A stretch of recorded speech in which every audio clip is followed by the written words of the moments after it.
Hi friends, welcome back. तो friends, आज का वीडियो है गोमांस खाने में क्या बुराई है सदगुरु। तो चलो फ्रेंड्स, वीडियो शुरू करते हैं। पर उससे पहले अगर आप चैनल पर नए हो और आपने अभी तक सब्सक्राइब नहीं किया है तो जल्दी से पहले सब्सक्राइब के बटन और बेल आइकन को क्लिक कर लो, ताकि आपको हमारे सारे न्यू वीडियोस जैसे हम अपलोड करें उसका नोटिफिकेशन आपको मिल जाए।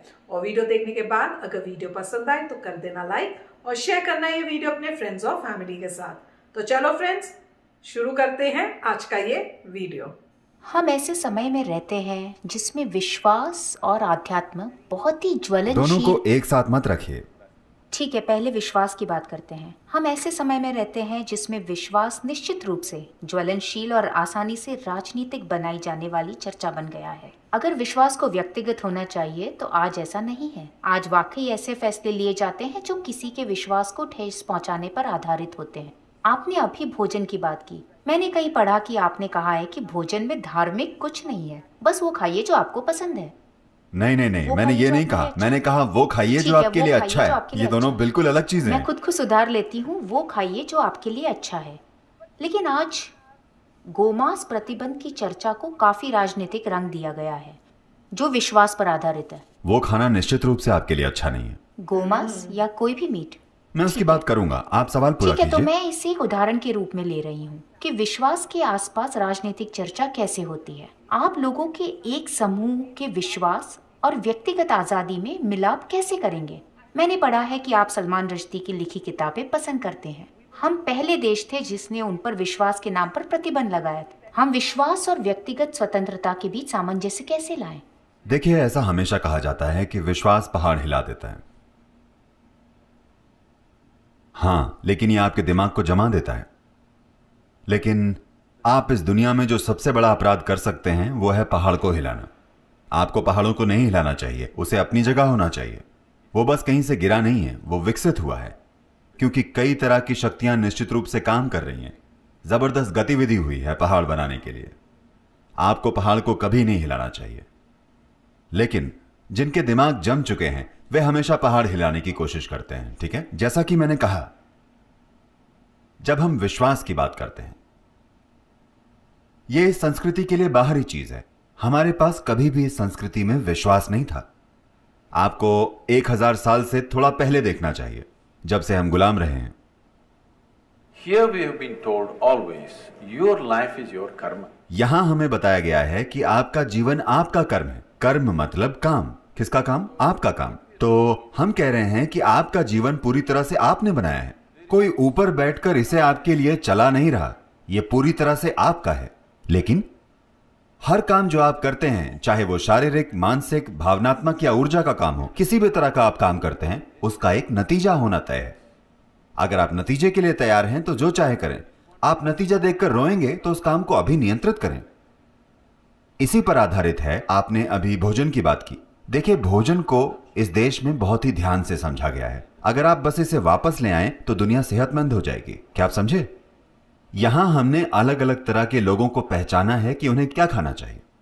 अगर आप मेहनत कर रहे हैं तो आपको क्या खाना चाहिए। अगर आप व्यवसाय कर रहे हैं तो आपको क्या खाना चाहिए। अगर आप आध्यात्मिक प्रक्रिया में हैं तो क्या खाना चाहिए। शिक्षा से जुड़े होने पर क्या खाना चाहिए। ऐसा इसलिए है क्योंकि हर इंसान को अलग अलग तरह के शरीर की जरूरत होती है। आपको मिस्टर बोल्ट के साथ 100 मीटर भागने हैं तो आपको क्या खाना चाहिए।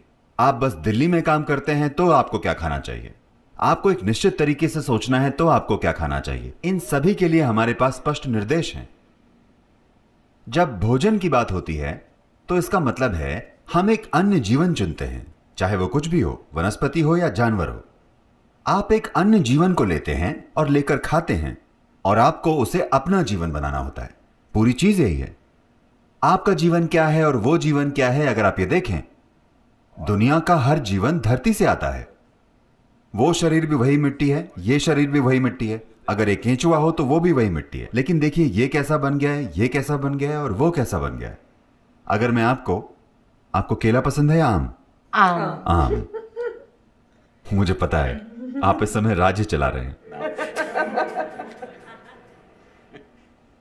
अब अगर आप एक आम खाती हैं तो वो आम आप में स्त्री बन जाता है। अगर मैं एक आम खाता हूं तो वही आम मुझ में पुरुष बन जाता है। अगर एक गाय आम खाती है तो वही आम उस गाय में गाय बन जाता है। ऐसा क्यों होता है? आपके अंदर एक तरह की जानकारी या सॉफ्टवेयर है। आप जो भी खाती हैं वो उसे स्त्री बना देता है। अगर मैं खाता हूं तो पुरुष बन जाता है, गाय खाती है तो गाय बन जाता है। तो हर जीवन जिस प्रकार से चल रहा है उस प्रकार की जानकारी के एक निश्चित आयाम की वजह से चल रहा है, या आधुनिक शब्दों में इसे सॉफ्टवेयर कह सकते हैं। एक निश्चित सॉफ्टवेयर है जो जानकारी की एक व्यवस्था है। अब सोच यह है कि जितना सरल हो सके उतना सरल सॉफ्टवेयर खाया जाए। अगर आप वैसा जीवन खाएंगे जो बहुत ही सरल सॉफ्टवेयर है तो उस सॉफ्टवेयर को तोड़कर पूरी तरह से अपना हिस्सा बनाने की आपकी क्षमता काफी अच्छी होगी। जैसे जैसे वो सॉफ्टवेयर जटिल होता जाता है, ज्यादा से ज्यादा जटिल, तो उसे अपना हिस्सा बनाने की आपकी क्षमता कम होती है। विशेष रूप से अगर वो एक जानवर है जिसमें विचार और भावनाओं की कुछ क्षमता है। अगर उसमें भावनाएं हैं तो आपको उसे नहीं खाना चाहिए। यही समझ है। एक जानवर जिसमें भावनाएं हों, जो भावनाएं प्रदर्शित करता हो, विशेष रूप से अगर वो इंसानी भावनाओं की तरह भावनाएं प्रदर्शित करता हो तो आपको उसे नहीं खाना चाहिए, क्योंकि वो आपका हिस्सा नहीं बनेगा। वो जानवर प्रकृति प्रकट होने लगेगी। दूसरे शब्दों में, भारत में आज शहरों में शायद लोग नहीं जानते, आप गांव में देखेंगे कि लोगों का गाय के साथ बहुत गहरा रिश्ता है। उन्होंने उस गाय का दूध पिया है, उनके बच्चे उस गाय का दूध पीते हैं। एक बहुत गहरा रिश्ता है। शायद आप न जानती हो, गाय एक ऐसा जानवर है कि अगर आपको कुछ होता है और आप किसी तरह के दुख में हैं तो आपको गाय के पास होने की जरूरत नहीं है। गाय आपके घर में जहां भी हो वो आपके लिए आंसू बहाने लगेगी। मैंने ये अपनी आंखों से देखा है, मुझे विश्वास नहीं हुआ था। जब घर में कोई मर जाता है, गाय को कैसे पता वो कहीं और है, पर बस आंसू बहने लगते हैं। तो जब उसमें इतनी गहरी भावनाएं हैं तो उसे मारना एक इंसान को मारने की तरह है। ये हत्या है या इंसान का मांस खाना है। तो इसलिए ये कोई विश्वास की बात नहीं है, ये धर्म की बात नहीं है। हमें लगा ये बुनियादी समझ है। जब हमें भूख लगे तो मैं आपको काट कर क्यों नहीं खा सकता? इसमें गलत क्या है? गलत क्या है, मैं पूछ रहा हूं। लेकिन आप जो कह रहे हैं वो कई अन्य जानवरों के बारे में भी होना हाँ बिल्कुल, ना कि सिर्फ गाय के बारे में। और अब ये सिर्फ गाय की बात हो रही है तो निश्चित रूप से ये समझा जाता है कि ये राजनीतिक या धार्मिक निर्णय है। बात ये नहीं है कि लोग कह रहे हैं कि मांस खाना क्रूरता है, वो एक अलग बहस होगी। मैं क्रूरता की भी बात नहीं कर रहा। एक पेड़ को काटना भी क्रूरता है मेरे अनुभव में, लेकिन आपको करना पड़ता है। लेकिन अगर आप जागरूक हैं तो आप उसे कम से कम करेंगे, ना कि निर्दयता से। यही सब कुछ है। अब इस राजनीतिक प्रतिबंध की बात करें, गोमांस या जो भी, इससे कई चीजें जुड़े हैं। एक चीज है संवेदनशीलता। आपने उस गाय का दूध पिया है, वो आपकी मां की तरह है। अपनी मां को मारना और खा लेना एक ऐसी चीज है जो इस देश में लोग हजम नहीं कर सकते। आज भी 80% लोग उस श्रेणी में आते हैं और उनमें एक जबरदस्त भावना है, बहुत जबरदस्त भावना। पर क्योंकि उन्हें एक तरह से विनम्र बनाया गया है इसलिए उन्होंने आक्रामक प्रतिक्रिया नहीं दी है। लेकिन कुछ जगहों में ऐसा हुआ है, गांव और अन्य जगहों में, बहुत से गांवों में पहले से ही गोमांस प्रतिबंधित है। बस ये तय है, न कि कोई कानून है कि आप ऐसी चीजें गांव में न लेकर आए। मैं ये नहीं कह रहा हूं कि आप उस पर प्रतिबंध लगाएं या न लगाएं। मैं कह रहा हूं कि आपकी आबादी की संवेदनशीलता समझे बिना आप इसे जबरदस्ती नहीं कर सकते, क्योंकि ये बढ़ रहा है, ये व्यापार विकसित हो रहा है। भारत गोमांस का एक बड़ा निर्यातक बन रहा है। ये ठीक नहीं है। अगर कोई कुछ खाए भी तो ये उनका निजी शौक है, लेकिन अब आप इसे बढ़ावा दे रहे हैं और इसे विकसित कर रहे हैं। ये एक गंभीर चिंता है, लेकिन हमारे लोग इसे प्रकट नहीं करते।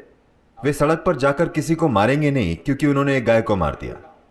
तो प्रतिबंध की जरूरत नहीं है। More education was needed rather than banning. ज्यादा शिक्षा की जरूरत है बजाय प्रतिबंध के। लेकिन आपने इस बारे में बात नहीं की कि विश्वास और व्यक्तिगत स्वतंत्रता में बार बार टकराव होता नजर आता है। किताब पर प्रतिबंध लगा, लोगों को पेरिस में मार दिया गया क्योंकि उन्होंने पैगंबर मोहम्मद का अनादर किया। तो ये कहाँ खत्म होगा? देखिए, हम धर्म के नाम पर हिंसा और राजनीति को कैसे रोकेंगे? अगर आप इसे रोकना चाहती हैं, आपको समझना चाहिए। आप कह रही हैं आज, ये आज नहीं हुआ है। पिछले 2000 सालों से विश्व का यही इतिहास है। लगातार ये हो रहा है पूरे विश्व में। सुसाइड बॉम्बर नए हैं।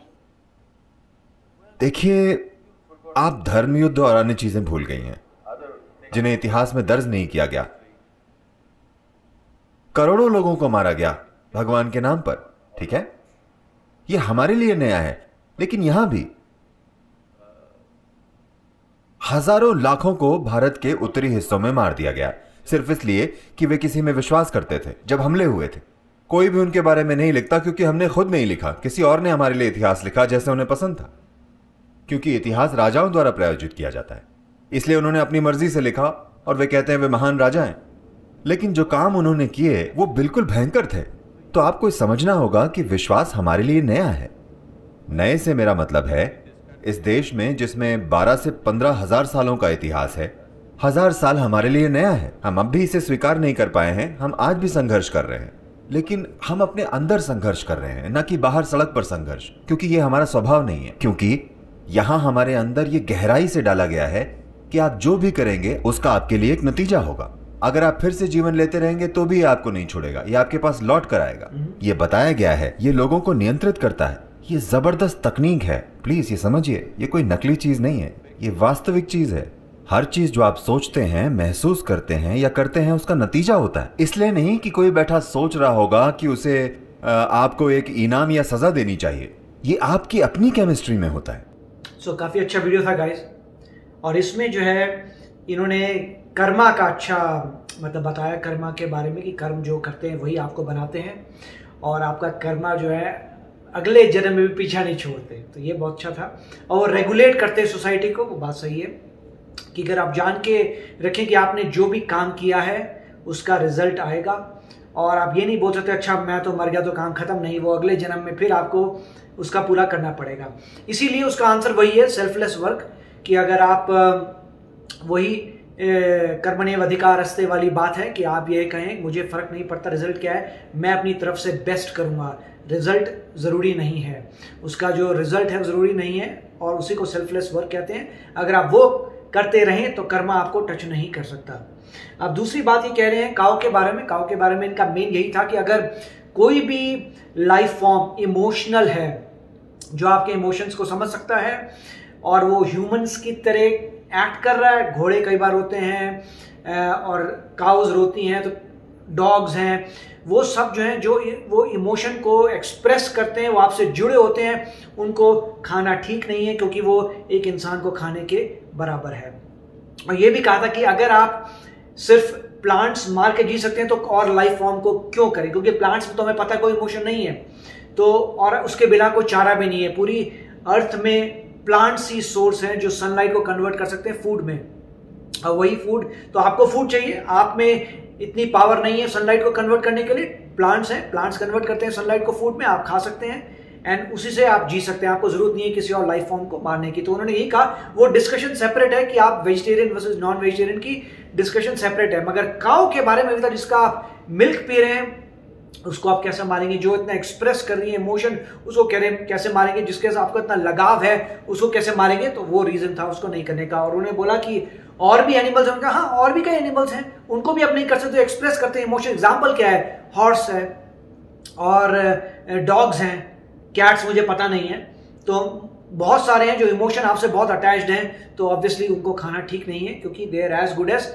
ह्यूमंस, वो ह्यूमंस के तरीके से हैं। तो वो पॉइंट था। और भी इन्होंने बेसिकली यही जो ये बता रहे थे कि कोई भी आप आम खाते हैं तो वो बन जाते हैं, वो कहने का मतलब ये डीएनए है, सॉफ्टवेयर का मतलब डीएनए। अगर आप कोई भी चीज खाते हैं, डीएनए नोज कैसे प्रोसेस करना है उस चीज को, और एनर्जी बन जाती है। मैं तो साइंटिफिकली उसको देखूंगा, आप कोई भी फूड खाते हैं डीएनए को पता है। और उसका एग्जाम्पल ये भी था, अगर आप बहुत कॉम्प्लिकेटेड चीज खाते हैं, जिसको एग्जाम्पल ये मान लीजिए कोई एलियन लाइफ फॉर्म आ जाए, एलियन लाइफ फॉर्म आ जाए, मान लीजिए कोई एलियन चिकन की तरह का एलियन लाइफ फॉर्म आ जाए, अगर आप उसे खाते हैं तो आपका डीएनए डिसाइफर नहीं कर पाएगा और आप यूज नहीं कर पाएंगे। वो एक तरीका है साइंस का कि आपको डीएनए को पता है कैसे प्रोसेस करने हैं अर्थ के एलिमेंट्स, मगर एक्सटर्नल आता है डीएनए को हो सकता है ना पता हो कैसे करते हैं। मगर वापस आए स्पिरिचुअल में, तो काफी अच्छा मैसेज था काऊ का कि क्यों नहीं खाना चाहिए, वेज वर्सेस नॉन वेज, और कर्मा के बारे में। तो यस फ्रेंड्स, बहुत ही अच्छा बताया उन्होंने लेमन लैंग्वेज में कि सबको, आम इंसान को समझ में आ जाए कि क्यों नहीं खाना चाहिए हमें गाय का मांस। और हमारे लिए तो वैसे ही मतलब गौ माता होती है, तो हम तो सोच भी नहीं सकते हैं। तो बहुत ही अच्छा वीडियो था। तो चलो फ्रेंड्स, चलते हैं, मिलेंगे नेक्स्ट वीडियो में बहुत ही जल्द। Till then take care and bye bye. तो अगर आप मेरे इस चैनल पे नए हो तो जल्दी से सब्सक्राइब के बटन को हिट करो और बेल आइकन को क्लिक करो, ताकि आपको मेरा जब नया वीडियो मैं लगाऊं आपको उसके बारे में जल्दी से पता चल जाए।